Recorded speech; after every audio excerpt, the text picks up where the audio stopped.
My YouTube channel very easy को subscribe कीजिए और बेल आइकन दबाइए। हाय स्टूडेंट, आज मैं आप लोगों को घात के बारे में बताने वाले एक्सपोनेंट के बारे में बताने वाले, यानी घात क्या होता है, घातांक क्या चीज़ होता है और करड़ी क्या होता है, ये सबको लेकर आज मैं आप लोगों के सामने आया हूँ। और मैं आपको बता दूँ कि मैं बहुत से छोटे छोटे वीडियो वर्गमूल, घनमूल, घात, क्लास 9, 10, 11th का, 12 का वीडियो बनाता रहता हूँ। अगर आपको किसी भी वीडियो की ज़रूरत पड़े, आप लोग कमेंट बॉक्स में कमेंट और लाइक ज़रूर कीजिए ताकि आपको हर एक सब्जेक्ट का वीडियो मिल सके। और आज मैं आप लोगों को घात बताने वाला हूँ, एक छोटा सा लेके आया हूँ चैप्टर, और इसके बारे में हम लोग जानेंगे। और मेरे वीडियो को लाइक शेयर ज़रूर कीजिए। चलिए ठीक है, हम लोग चलते हैं। घातांक क्या होता है, सबसे पहले हम लोग इसका डिफिनीशन देखेंगे। डिफिनीशन के बाद हम लोग चलेंगे एग्जाम्पल में। आप लोग देख सकते हैं कि यदि कोई वास्तविक संख्या ए हो, यानी कोई वास्तविक संख्या ए हो और यन एक धन पूर्णांक हो, यानी एक धन पूर्णांक हो, कुछ भी हो सकता है, धन पूर्णांक जानते हो। और यहाँ पे हो तो अगर हम लोग क्या कर देते हैं, एक गुणते एक गुणते एक गुणते डॉट डॉट यन तक करते हैं तो ये किसके बराबर है, एक घाते यन, यानी ये जो होता है ये आपका क्या रहेगा, घात, यानी गुणनखंड तक, यानी यन के गुणनखंड तक हम लोग इसको ले जाते हैं तो उसको क्या होगा, एक घाते यन, यानी इसको हम लोग क्या कहेंगे, एक घाते यन को एक का यनवा घात कहा जाता है। यानी इसको हम लोग एक क्या कहेंगे, यनवा घात तक हम लोग को कहा जाता है। कहने का मतलब अगर हम लोग देखते हैं, अगर ये 5 है, 5 का ये पावर 2 कर देते हैं तो इसको हम लोग क्या कहेंगे, घात कहेंगे। इसको क्या कहते हैं, घात कहेंगे। तो इसका मान क्या हो जाएगा, 5 इंटू 5 हो जाएगा। ये आपका क्या हो जाएगा, 5 इंटू 5। ये क्या हो गया, गुणनखंड के रूप में हो गया। ये क्या हो गया, घात हो गया। अगर हम लोग कर देते हैं कि 6 की घाते 3 कर देते हैं तो ये आपका क्या हो जाएगा, घात हो जाएगा। यानी घात समझ रहे हैं ना, यही होता है घातांक, यानी गुणनखंड का जो गुणनखंड करने के बाद जो पावर लगता है उसी को हम लोग घात कहते हैं। यहाँ हो जाएगा 6 इंटू 6 इंटू 6, ये आपका क्या होगा, 6 का घात 3 का ये होगा। इसका मल्टीप्लाई कर देंगे तो जो आएगा वो आपका आंसर हो जाएगा। जैसे इसमें हम लोग घात की बात करते हैं कि घात अगर मान लेते हैं, अगर समान होता है, जैसे मान लो यहाँ 3 हो गया, 3 इंटू 3 कर देते हैं तो यहाँ आपका 3 घाते 3 हो जाएगा। अगर मान लेते हैं यहाँ पे घात क्या होगा, यहाँ पे घात अगर 2 हो गया, यहाँ पे घात 5 हो गया, यहाँ घात कुछ नहीं हुआ तो हम लोग क्या होता है, घात घात जुड़ जाता है। कैसे घात जुड़ेगा, जैसे यहाँ पे 2 हो गया तो 2 + 5 + 1, क्योंकि इसका घात 1 माना जाता है तो इसका घात हो जाएगा 3 घाते 8 हो जाएगा। इस तरह से घात घात को गुणा करने पर समान का तो घात क्या होता है, जुड़ता है।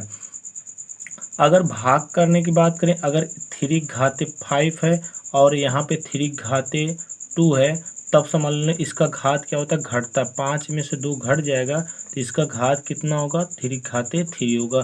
तो इस तरह से हम लोग घात को गुणे में इस तरह जुड़ता है और भागे में क्या होता है, घात घटता है। अगर मान लो घात की घात हो जाए, अगर मान लो यहाँ पे 6 का घात अगर देखते हैं 2 है तो इसका अगर घात हम 3 कर दें, घात का घात यानी 6 घाते 2 का घाते 3 कर दें, तब क्या होता है, इसमें घात में घात गुणा होता है, यानी 2 गुणते 3 बराबर 6 घाते 6 हो जाएगा। इस तरह से ये घात होता है। अगर मान लो घात अगर माइनस में होता है, अगर 5 का घात -2 है, इसका मतलब ये हो गया कि 1/5 के घाते 2 होगा, यानी आपका बटे में ये है। तो ये इस तरह से ये घात होते हैं। तो इसका हम आपको कुछ फार्मूला बता देंगे। अगर मैं आपको बता दूं कि एक वास्तविक संख्या ए और बी है, वास्तविक संख्या ए और बी है, इसका घात 2 है तो इसको हम लोग अगर ब्रैकेट हटाएंगे तो एक का घात भी 2 होगा और बी का भी घात 2 होगा। तो इस तरह से हम लोग घात के बारे में पढ़ेंगे और हम आपको फार्मूला भी बताएंगे। अगर मैं आपको बता दूं, अगर कोई है 3/2 के घाते 5 है तो इसका मतलब ये हो गया 3 की घात 5 है और 2 का भी घात 5 है। इस तरह से ये घात लगते हैं। और आपको मैं बता दूं, कोई भी कितनी भी बड़ी संख्या हो, जैसे यहाँ पे हो गया 1000 की घात अगर 0 कर दिया जाए तो उसका मान कितना होता है, 1 होता है। याद रखना, कोई भी संख्या अगर a के पावर 0 कर देते तो भी इसका मान 1 होता है। यानी किसी का घात अगर 0 आ गया, चाहे वो कितनी बड़ी हो, अगर हम यहाँ देखते हैं 15 की घात 0 कर देते तब भी इसका मान क्या होगा, 1 होगा। इतना आप लोगों को याद रहना चाहिए। चलिए हम लोग थोड़ा से फार्मूला आपको बताएंगे और उस फार्मूले को आप लोग ध्यान दीजिएगा ठीक है। जैसे होगा हम अगले नेक्स्ट वीडियो में आपको समझाने की कोशिश करेंगे, लेकिन ये फार्मूला जो मैं बता रहा हूँ, इतना जितने एग्जाम्पल हमने यहाँ बताया सारे फार्मूला थोड़ा सा हम देंगे, ठीक है। ये आप लोग देख सकते हैं, हमने यहाँ पे आप लिख दिया, अगर कोई ए तथा बी दो वास्तविक संख्याएं हैं और यम एन दो धन पूर्णांक हैं, तो ए और ए का अगर मल्टीप्लाई होगा, इसका घात एक घात यम है, इसका एन है, तो उसका घात क्या होगा, जुड़ जाएगा। और मैं आपको बता दूं, अगर एक घात यम है बटे में यानी भाग दिया जा रहा, डिवाइड किया जा रहा है एक घात एन है, तो इसमें क्या होता है, इसका घात क्या होगा, घट जाएगा। इस तरह से अगर देखते हैं यहाँ ब्रैकेट में एक घात है और एक घात ब्रैकेट के बाहर है, तो इसका क्या होगा, मल्टीप्लाई हो जाएगा, गुणा हो जाएगा। जैसे भी हमने आपको एग्जाम्पल लेकर बताया था, यहाँ पे अगर एक घात माइनस में है तो क्या हो जाए, इसको बटे में हम लोग कर सकते हैं। अगर एक बी का घात यम है, इसको हम लोग अलग अलग कर सकते हैं। ये जितने हम फार्मूला लिखा रहे हैं, इसको आप स्किप करके आप रोक करके इसको देखिएगा, और इसी तरह से हम लोग का नियम है घात का। यहाँ पे अगर देखते हैं ए और बी के दोनों घात यम है, तो यहाँ पे हम लोग अलग अलग भी घात कर सकते हैं। और यहाँ पे सबसे अच्छी बात यह है कि हमने बताया ना पहले से कि अगर किसी भी घात अगर 0 होता है, उसका मान 1 होता है। इतना जरूर आपको याद होना चाहिए। चलिए हम लोग थोड़ा सा चलते हैं करड़ी में। किसमें चलेंगे, करड़ी में। करड़ी क्या चीज होता है, ये करड़ी में चलते हैं, और पहले तो डिफिनीशन जानेंगे, उसके बाद हम लोग इसके करड़ी के बारे में जानेंगे। आप लोग करड़ी देख सकते हैं, कह रहा है कि यदि किसी संख्या के मूल का निश्चित मान ज्ञात नहीं किया जा सकता हो, यानी किसी मूल का मान नहीं ज्ञात किया जा सकता हो, तो उस मूल को करड़ी कहते हैं। यानी उस मूल को हम लोग करड़ी कहते हैं, यानी जिसका मान हम लोग नहीं ज्ञात कर सकते। कहने का मतलब ये है कि हम लोग देख सकते हैं, अगर मान लेते हैं अंडर रूट 3 का मान हम लोग ज्ञात कर सकते हैं क्या, यानी यहाँ पे हम लोग एग्जाम्पल देखते हैं, ये अंडर रूट 3 का मान क्या हम लोग ज्ञात कर सकते हैं, नहीं ज्ञात कर सकते। और देखते हैं अंडर रूट 4 करड़ी की घात 3, ये भी हम लोग नहीं ज्ञात सकते। अंडर रूट 6 करड़ी घात 3, तो इस तरह से करड़ी घात नहीं, करड़ी 3 ये हम लोग बोल सकते हैं इसे। तो इसका मान हम लोग नहीं ज्ञात कर सकते, तो ये आपका क्या होगा, करड़ी कहलाएगा। यानी जो रूट होता है इसी को हम लोग क्या बोलते हैं, करड़ी बोलते हैं। आपको मैं बता दूं, करड़ी दो प्रकार की होती हैं, 3 प्रकार की होती है। एक शुद्ध करड़ी होता है, एक मिश्र करड़ी होता है, एक आपका समरूप करड़ी होता है। तो पहला हमने बता दे रहा हूँ, एक होता है शुद्ध करड़ी। शुद्ध करड़ी मैं बता दूं, शुद्ध करड़ी में किसे कहते हैं कि जिस करड़ी का एक गुणनखंड 1 हो, यानी जिस करड़ी का एक गुणनखंड 1 हो, दूसरा गुणनखंड अपरिमेय संख्या हो, तो उसे शुद्ध करड़ी कहते हैं। कहने का मतलब एक गुणनखंड 1 हो, जैसे अंडर रूट हमने आप हमारे आवाज़ को सुन करके इसका डिफिनीशन लिख सकते हैं, क्योंकि हम इसमें लिखने वाले नहीं हैं। जिस करड़ी का एक गुणनखंड 1 हो और दूसरा गुणनखंड अपरिमेय संख्या हो, तो उसे हम लोग शुद्ध करड़ी कहते हैं। जैसे हम यहाँ पे हम लोग देख सकते हैं, यहाँ पे 5 है, 5 का एक गुणनखंड आपका 1 होगा, ठीक। और अंडर रूट 2 है, अंडर रूट का एक गुणनखंड आपका क्या होगा, 1 होगा। और क्या है, अंडर रूट 7 कर देते, इसका भी क्या होगा, एक गुणनखंड 1 होगा। तो ये आपका शुद्ध करड़ी में आएगा। मैं दूसरी बात करता हूँ, दूसरा क्या है, मिश्र करड़ी। क्या है, मिश्र करड़ी। मिश्र करड़ी क्या है, मिश्र करड़ी में हम लोग ये बता दें डिफिनीशन आप लोग को, जिस करड़ी का एक गुणनखंड 1 के अतिरिक्त कोई अपरिमेय संख्या हो तथा दूसरा गुणनखंड अपरिमेय संख्या, उसे मिश्र करड़ी कहते हैं।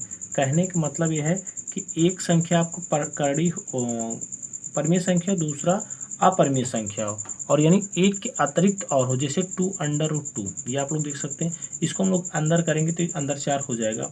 और हो सकता है 3 अंडर रूट 5, यहाँ पे करड़ी 3 कर सकते हैं, या 5 अंडर रूट 2 कर सकते हैं। तो ये आपका क्या होगा, इसको हम लोग मिश्र करड़ी बोलेंगे। क्या बोलेंगे, मिश्र करड़ी बोलेंगे। तो एग्जाम्पल में, और तीसरा मैं आपको बता दूं कौन सी करड़ी होता है, समरूप करड़ी। कौन सा होता है, समरूप करड़ी होता है, समरूप करड़ी होता है। तो ये समरूप करड़ी क्या होता है, यदि किसी करड़ी का अपरिमेय गुणनखंड समान हो तो उसे समरूप करड़ी कहते हैं। अपरिमेय गुणनखंड समान हो कहने का मतलब ये हुआ कि जैसे आप लोग देख सकते हैं यहाँ पे 2√3 एवं 5√3, यानी आपको देख सकते हैं करड़ी में क्या है, समान है। यानी हमने पहले बताया कि करड़ी का अपरिमेय गुणनखंड समान हो, ये 3 ये 3, तो ये आपका क्या होगा, समरूप करड़ी होगा। और हम लोग देख सकते हैं जैसे आपका 3√2 या 5 एवं 5√2 यानी करड़ी का मान जो है वो समान होगा तो आपका समरूप करड़ी होगा। ये होते हैं आपके 3 प्रकार के करड़ी होते हैं। कुछ करड़ियों का मान मैं आपको बता दे रहा हूँ कि होता क्या है, या नियम मैं आपको बता दे रहा हूँ। जैसे अगर करड़ी का एक नियम है कि अगर मान लो ये अंडर रूट यहाँ पे n है, ए कोई वास्तविक संख्या है और यहाँ ए है, करड़ी घात n है और यहाँ इसका पूरे का पावर n है, तो इसका मान क्या होगा, ये ए हो जाएगा। कहने का मतलब ये है अगर √2 है, इसका घात 2 है, इसका मान क्या हो जाएगा, 2 होगा। ये होगा, ये कहने का मतलब इसका। और मैं करड़ी का कुछ रूल्स बता दूं कि अगर मान लो करड़ी में, अगर करड़ी में पावर कह सकते हो कि अंडर रूट ए, करड़ी एक यहाँ पे यम करड़ी यहाँ पे कर देते हैं हम लोग, इसको हम लोग इरेज कर देते हैं और यहाँ पे हम लोग करते हैं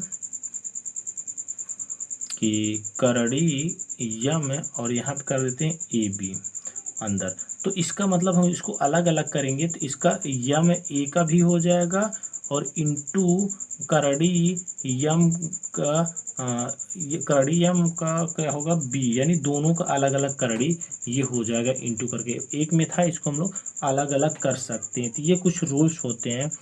और मैं आपको बता दूं कुछ नियम, मैं कुछ करड़ी के दशमलव मान बता दें। जैसे अंडर रूट, यहाँ पे अंडर रूट का जो करड़ी का मान होता है 1.41421 होता है। और अगर मान ले √3 का मान अगर देखते हैं तो 1.73205 होता है।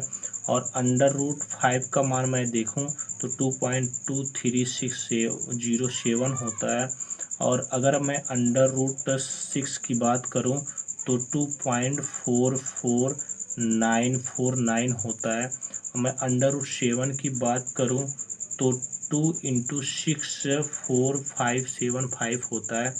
और अगर मैं √8 की बात करूं तो इसका मान होता है 2 × 82842 होता है। तो ये कुछ मान होते हैं, आप लोग इसको याद कर लो कि ये मान होते हैं। ये मान कैसे होते हैं, वर्गमूल द्वारा। मैं आपको नेक्स्ट वीडियो में लेके आऊँगा कैसे मान होता है इस करड़ी 2 का मान, करड़ी 3 का मान। तो कैसा लगा मेरा वीडियो, लाइक शेयर जरूर कीजिए। तब तक के लिए जय हिंद।